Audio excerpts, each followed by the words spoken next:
role. Now, Bobby, doesn't that take the pressure off of him? Yes, without a doubt. Because then you can play with a chip on your shoulder. Right. It's like human nature.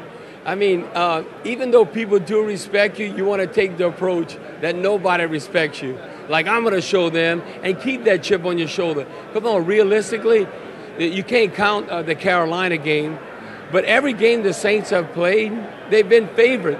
This is the first game they're not favored with all hands on deck. Right. But really embracing, because of the history of the organization, everything, being that underdog, being that feel-good story. So, yeah, they definitely use that to their advantage that, no one's realistically expecting us to play because the Colts have more experienced Super Bowl players.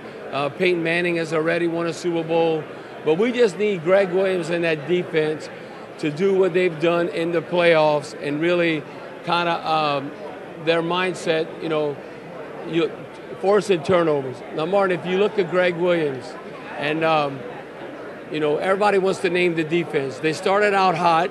They were anywhere ranked from 6 to 8 towards the middle part of the season, and then have to deal with injuries. Well, fans want to give a nickname to a defense, but when you rank 25th, what are you going to call them? Bend but don't break? You can't make T-shirts like that. They do strip the ball out of it. Let's call them the strip club. The strip club, yes. That a fan came in at the strip club, I think would be perfect, and that's what they're going to have to do in the Super Bowl. Force turnovers, and now think of the trifecta that could occur. The Saints are the number 2 red zone defense, all right? Guess who's the number 2 red zone offense touchdown percentage? The Colts. The Cardinals are number 1 red zone offense. We knocked them out. The Vikings were number 3, knocked them out.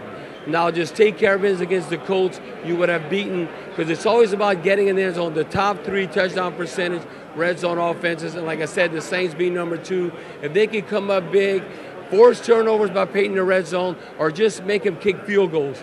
Force them to kick field goals versus getting in the end zone.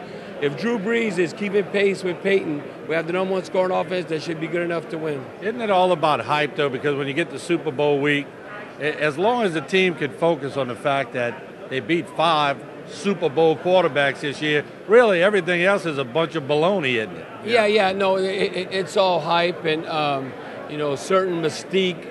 You look at the Colts, got a lot of history going back to Johnny Unitas.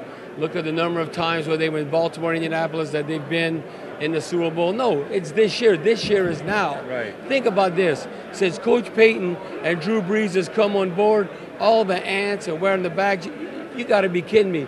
The Saints have been in 2 NFC championships in 4 years, and now going to the Super Bowl. They're the only team in the conference, in the National Football Conference, that has done that in the last 5 years. Yeah. To get to 2 title games. And if you win this one, then you talk about, moving toward, laying the foundation of, it's a big step, but laying the foundation of possibly being the front runner of team of the decade. All right, now you can see Bobby messing around with a little Deion Sanders over there. I was just teasing him about Deion and all these guys outdressing him.